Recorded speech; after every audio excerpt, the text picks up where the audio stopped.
இன்றைக்கி நம்ம ரொம்பவே சூப்பராக தேங்காய் பால் எப்படி வீட்டிலே செய்கிறதுன்னு பார்க்க போகிறோம். இந்த தேங்காய் பால் வந்து இடியாப்பம், ஆப்பம் இந்த மாதிரி நீங்கள் செஞ்சு கூட அதோட தேங்காய் பால் சேர்த்து சாப்பிடல ரொம்பவே சூப்பராக இருக்கும். அப்படி இல்லைன்னா நீங்கள் வெறும் பாலாக எடுத்துகிட்டு இந்த தேங்காய் பாலை குடிக்கலாங்க. தேங்காய் பால் குடிக்கும்போது உங்களுக்கு வாயில் இருக்கக்கூடிய கொப்பளம், வயிற்றில் இருக்கக்கூடிய புண்ணெல்லாம் ரொம்பவே சீக்கிரமாக ஆறிடும். இப்போ வந்து தேங்காய் பால் பார்த்திங்கன்னா கடைகளிலே ரொம்ப ஈஸியாக கிடைக்கிது. ஆனால் வீட்டில் நீங்கள் ஃப்ரெஷ்ஷாக செஞ்சு குடிக்கும்போது அது ரொம்பவே நல்லாயிருக்கும். ஹலோ ஃப்ரெண்ட்ஸ், வெல்கம் டு சமே டிலைட்.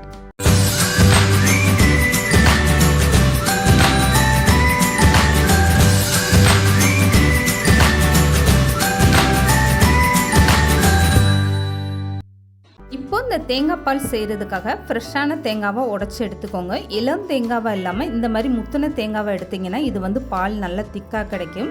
இப்போ வந்து இந்த தேங்காயில் நான் அரை முடி அளவுக்கு தேங்காய் சில்லு எடுத்து அதை கட் பண்ணி எடுத்து வச்சுருக்கேன். இதை வந்து இப்போ ஒரு பெரிய மிக்ஸி ஜாரில் சேர்த்துக்கோங்க. எந்த அளவுக்கு தேங்காவை நல்லா சின்னதாக கட் பண்ணுறீங்களோ உங்களுக்கு நல்லா சீக்கிரமாகவே அரைப்பட்டு வந்துடும். இப்போ இது கூடவே 2 ஏலக்காய் சேர்த்துக்கோங்க. இப்போ இது கூட 1/4 ஸ்பூனுக்கும் கொஞ்சம் குறைவான சுக்கு பொடி சேர்த்துக்கோங்க. சுக்கா இருந்தால் அதை கொஞ்சமாக உடச்சிட்டு சேர்த்துக்கோங்க. இப்போ இது கூட 3 ஸ்பூன் அளவுக்கு ஜீனி சேர்த்துக்கோங்க. அப்படி இல்லைன்னா நாட்டு சக்கரை சேர்த்துக்கோங்க. இப்போ 1 கிளாஸ் அளவுக்கு தண்ணி சேர்த்துட்டு இதை மூடி போட்டு அப்படியே நல்லா அரைச்சி எடுத்துகிட்டு வந்துடுங்க. மிக்ஸி ஜாரை ஒரே நேரமாக சுத்த விடாமல் அப்பப்போ ஆஃப் பண்ணி அரைச்சி எடுத்துக்கோங்க. இப்போ வந்து இந்த தேங்காய் பாலை வடிகட்டி எடுக்க கீழே ஒரு அகலமான பாத்திரம் வச்சுட்டு இந்த மாதிரி ஒரு ஜல்லடை வச்சுக்கோங்க. அரைச்சி எடுத்த தேங்காய் பாலை இப்போ இந்த ஜல்லடையில் சேர்த்துட்டு ஒரு கரண்டி போட்டு இந்த மாதிரி நல்லா கலந்து கொடுத்துருங்க.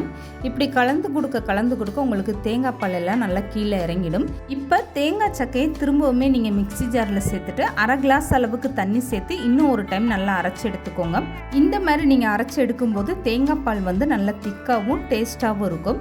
இப்போது அரைச்சி எடுத்துகிட்டு வந்த தேங்காய் பாலை அப்படியே நீங்கள் இந்த மாதிரி ஜல்லடையில் சேர்த்துக்கோங்க. இதுக்கப்புறமா கொஞ்சமாக மிக்ஸி ஜாரில் தண்ணி சேர்த்துட்டு அதை நல்லா கழுவிட்டு அந்த தண்ணியுமே சேர்த்துக்கோங்க. இப்போ கரண்டி போட்டுட்டு இந்த தேங்காய் பாலை நல்லா பிழிஞ்சு விட்டு எடுத்துக்கோங்க. அவ்வளோதாங்க. இப்போ வந்து இந்த தேங்காய் பாலில் நீங்கள் எக்ஸ்ட்ரா தண்ணி எதுவுமே சேர்க்க வேண்டாம். இந்த தேங்காய் பாலில் ஏலக்காய், சுக்கு பொடியெல்லாம் சேர்த்துருக்கிறதுனால இந்த தேங்காய் பால் வந்து குடிக்கிறதுக்கு அவ்வளோ ஒரு அருமையான டேஸ்ட்டாக இருக்கும். எந்த ஒரு ஜூஸுமே போட்டதுக்கப்புறம் அந்த சக்கையை வந்து வேஸ்ட்டு பண்ணாமல் அப்படி நீங்கள் வளர்க்கக்கூடிய செடிகளுக்கு இதை உரமாக சேர்த்துக்கோங்க. நீங்கள் வேஸ்ட்டு பண்ண வேண்டாம். இப்போ இந்த தேங்காய் பாலை வந்து நல்லா கலந்து கொடுத்துட்டு இதை அப்படியே ஒரு கிளாஸில் மாற்றி நீங்கள் குடிக்க கொடுத்துருங்க. தேங்காய் பால் குடிக்கும்போது இந்த மாதிரி உடனே அரைச்சி ஃப்ரெஷ்ஷாகவே குடிங்க. இந்த மாதிரி ஒரு தேங்காய் பால் எடுத்து அது இடியாப்பம், ஆப்பத்துக்கெல்லாம் ஊற்றி சாப்பிட்டு பாருங்கள். சாப்பிட்றதுக்கு அவ்வளோ ஒரு அருமையான டேஸ்ட்டாக இருக்கும். இந்த தேங்காய் பால் வந்து குடிக்கிறதுக்குமே ரொம்பவே சூப்பராக இருக்கும். இந்த மாதிரி நீங்கள் தேங்காய் பால் செஞ்சு குடிக்கும்போது வயிற்று புண், வாய்ப்புண் எல்லாத்துக்குமே ரொம்பவே சூப்பராக இருக்குங்க. இந்த மாதிரி வெயில் காலத்தில் நீங்கள் தேங்காய் பால் குடிக்கும்போது இது வந்து உடல் சூட்டை தணித்து உடலை வந்து ரொம்பவே குளிர்ச்சியாக வச்சுருக்கும். இந்த வீடியோ பிடிச்சிருந்தா லைக் பண்ணுங்கள், ஷேர் பண்ணுங்கள். மறக்காமல் சமையல் டிலைட் சேனலை சப்ஸ்கிரைப் பண்ணுங்கள்.